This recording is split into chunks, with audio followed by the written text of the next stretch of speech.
وهذا ما شاء الله لا قوة إلا بالله محشي الخضار أصبح جاهز لمعرفة المكونات وتطبيق الوصفة. يلا تابعوني على الفيديو.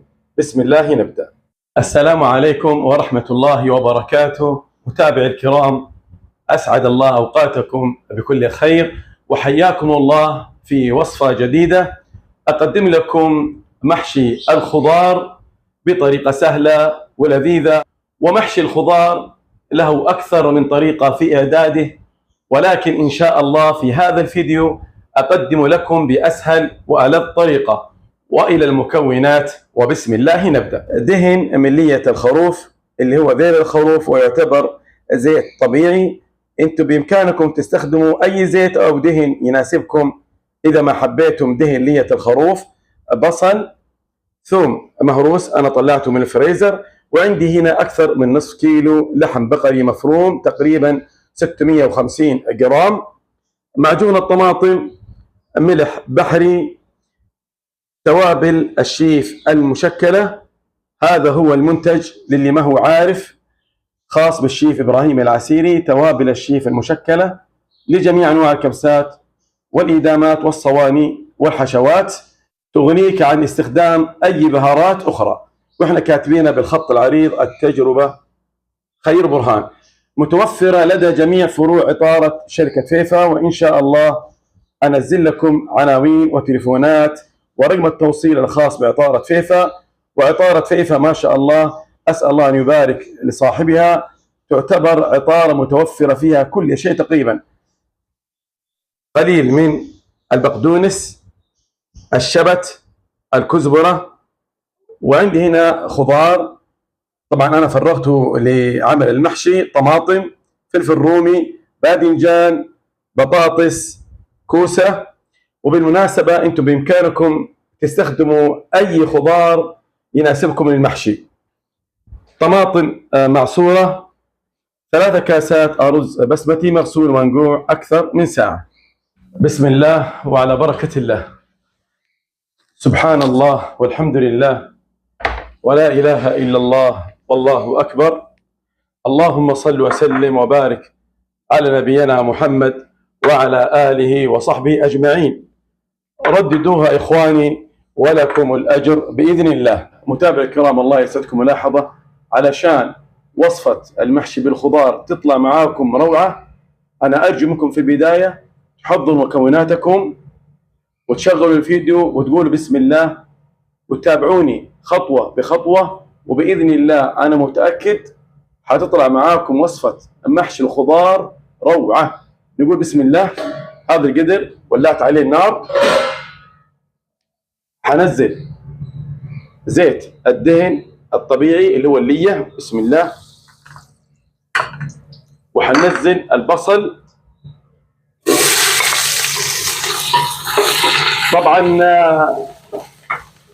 الدهن لية الخروف بيعطي نكهة مرة جميلة للمحشي ويعتبر دهن طبيعي. متابع الكرام، ملاحظة الله يسعدكم: علشان وصفة المحشي تطلع معاكم روعة، خلوا البصل يتكرمل شوية بزيادة، بس خلوا بالكم ما ينحرق، بيعطي نكهة جدا جميلة في الوصفة. هذا اللون المطلوب، شايفين ما شاء الله تبارك الله. الآن شو حنسوي؟ حننزل الثوم،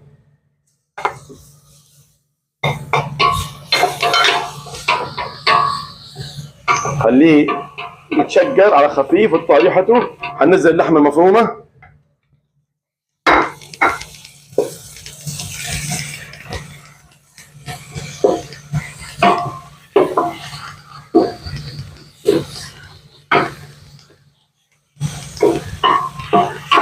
ضروري نفكها بهذه الطريقة وهنا نقلب والنار تكون عالية. أكمل إن شاء الله من تقليب اللحمة ويتغير لونها وارجع لكم إن شاء الله. شايفين ما شاء الله كيف تغير معي لون اللحمة. إيش حسوي الآن؟ عندي هنا توابل الشيف المشكلة. طبعا سامحوني لو كررت عليكم الكلام، هذا المنتج خاص بالشيف إبراهيم العسيري اللي ما هو عارف. نزل الملح كده خلاص، نزل عليه شوية مويه حارة، خلاص اخليه على نار هادية تقريبا 5 دقائق. باذنجان، هيل، ورق غار، قرفه، ملح. هنا عندي الماء الساخن، وهذا الرز مغسول ومنقوع حنزله في الماء الساخن. وخلوا بالكم انا ابغاه يستوي نصف استواء، ما يستوي 100%، عشان ابغى استخدمه في المحشي. اخليه يبدا يغلي ان شاء الله الرز، واتابعه نصف استواء، واوريكم ان شاء الله باقي الخطوات. ما شاء الله تبارك الله، هذا المطلوب. شايفين هذا هو المطلوب، نصف استواء الطريقه هذه. وملاحظه الله يعزكم يا متابع الكرام، لما تسلقوا الرز لازم تكونوا واقفين جنب القدر. خلاص الان حصفيه بهذه الطريقه. عندي هنا قدر فاضي ومصفى، واذا صفيتم الله يحفظكم في المغسله سموا بالرحمن، قولوا بسم الله قبل ما تصفوا الماء الساخن. تنتبهوا حتى لا نؤذي الجن، الله يحفظنا اياكم يا رب. بهذه الطريقه نقول بسم الله.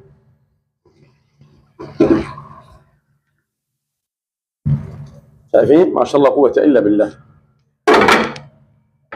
طبعا للمعلومه الطريقه هذه مناسبه جدا لاي واحد او وحده ما يعرف يسوي الرز، يسوي بهذه الطريقه بالسلق. انا سلقته نصف استواء لاني حستخدمه في الحشو.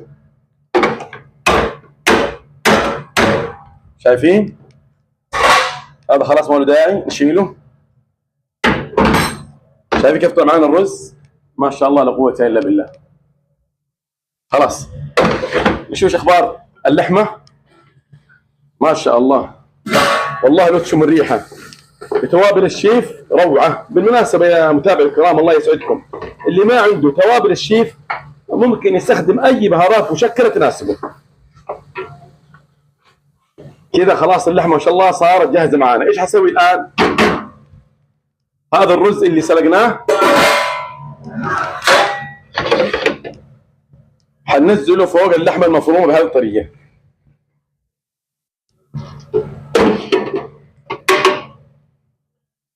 خلاص نطفي النار، نطلع هذه البهارات ما لها داعي. خلاص هذه طبعا ابغاها للحشو بهذه الطريقه. قلبه خفيفه واخليه مفتوح بدون ما اغطيه. خلاص هذه حستخدمها للحشو. بسم الله. هنا عندي متابع الكرام احتاج دفعه ثانيه من البصل والثوم. طبعا هذه انا ما ذكرتها في المكونات، هذه احتاجها لتسبيكه المحشي. هنا عندي زيت ثاني من الليه ننزله، وزي ما قلت لكم بيعطي نكهه جدا رائعه ويعتبر دهن طبيعي. هنزل عليه البصل واخليه يتكرمل بزياده، ولكن ما ينحرق. وكذا ما شاء الله شايفين تشقق بدون ما ينحرق. انزل الثوم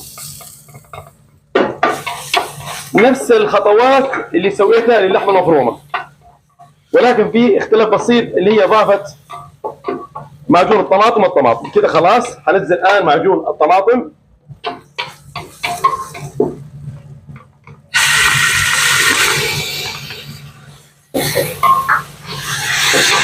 ضروري ينحرق معانا على خفيف.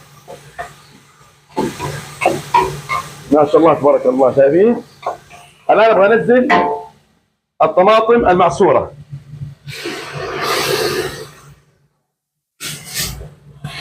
ما شاء الله لا قوه الا بالله.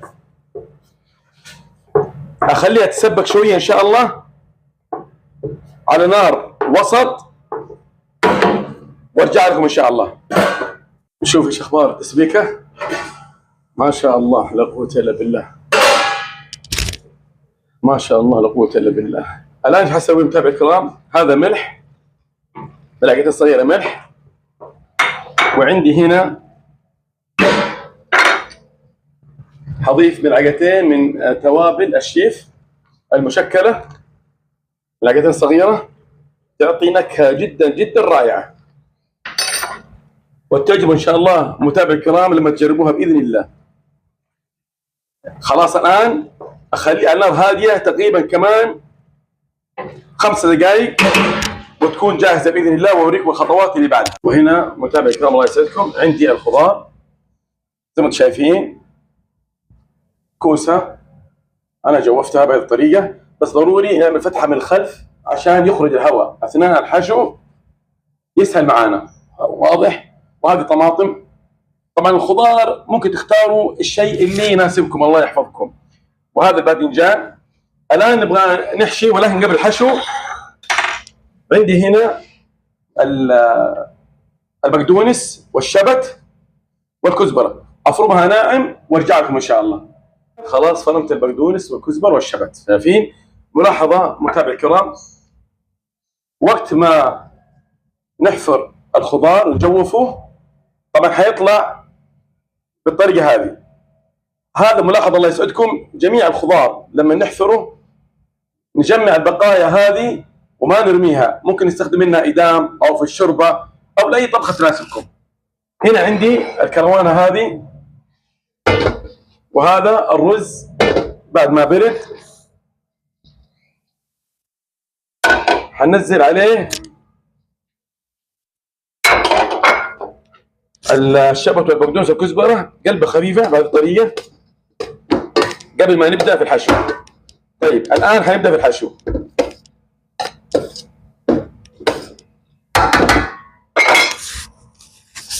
بهذه الطريقة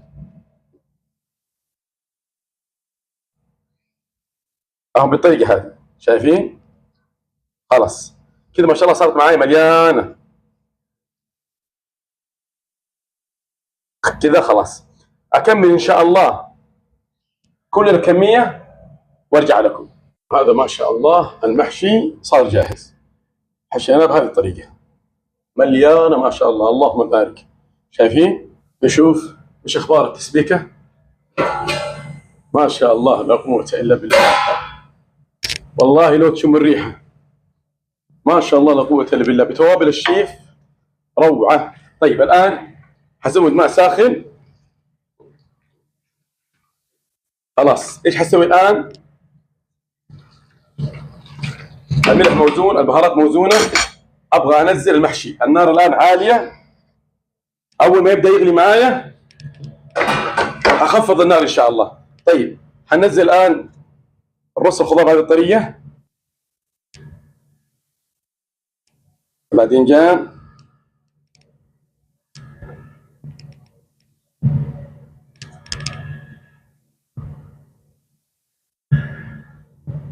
أكمل إن شاء الله الكمية وارجع لكم. كذا ما شاء الله اللهم بارك، شيء فاخر، لوحة فنية، شيء يفتح النفس. ايش هنسوي؟ ناخذ من التسبيكة هذه نرش فوق الخضار بهذه الطريقة، شايفين؟ ما شاء الله لا قوة إلا بالله. خلاص الآن حقفل عليه ونار هادئة، ونستودعه الله على نار هادئة من 25 دقيقة إلى 30 دقيقة. الآن انتهى الوقت، نبغى نشوف الروعة والجمال. نقول بسم الله ما شاء الله لا قوة إلا بالله، ما شاء الله. بالله هذا الشغل ما يستاهل اللايك. الله يعطيكم العافية ويسعدكم ويحفظكم ويبارك فيكم يا رب. كذا صار معايا ما شاء الله جاهز. أنا خليته تقريبا 35 دقيقة. نقول بسم الله. نبغى نوريكم الكوسة. الطماطم طبعا أنا خليتها من فوق عشان تستوي بسرعة. شو ما شاء الله هذا المحشي ما شاء الله لا قوة إلا بالله. وهذا الطماطم شايفين ما شاء الله قوة إلا بالله. في نفس الوقت يا متابعي الكرام الله يسعدكم، أنا أشكركم دائما والله على تعليقاتكم الطيبة ودعواتكم الصادقة. أسأل الله أن يحفظكم ويسعدكم، وأبشروا بالخير. المسلم إذا دعا لأخوه المسلم من ظهر الغيب قال له الملك ولك بالمثل. فأسأل الله أن يسعدكم ويبارك فيكم، وأرجوكم لا تنسوا الدعاء لإخواننا في فلسطين، أسأل الله أن ينصرهم ويعجل بالنصر والفرج والتمكين لهم يا رب، ينصرهم على اليهود وكل من عاونهم. وأسأل الله أن يصلح أحوال إخواننا في السودان وسوريا واليمن والعراق وفي كل مكان يا رب العالمين.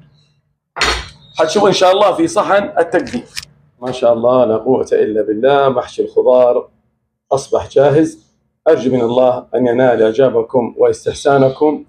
كان من ولا أمرا الاشتراك في القناة والضغط على لايك وتفعيل الجرس ونشر الفيديو والسناب حتى يستفيد الناس. وأراكم في مقطع جديد بإذن الله، وأستودعكم الله الذي لا تضيع ودائعه، وفي أمان الله.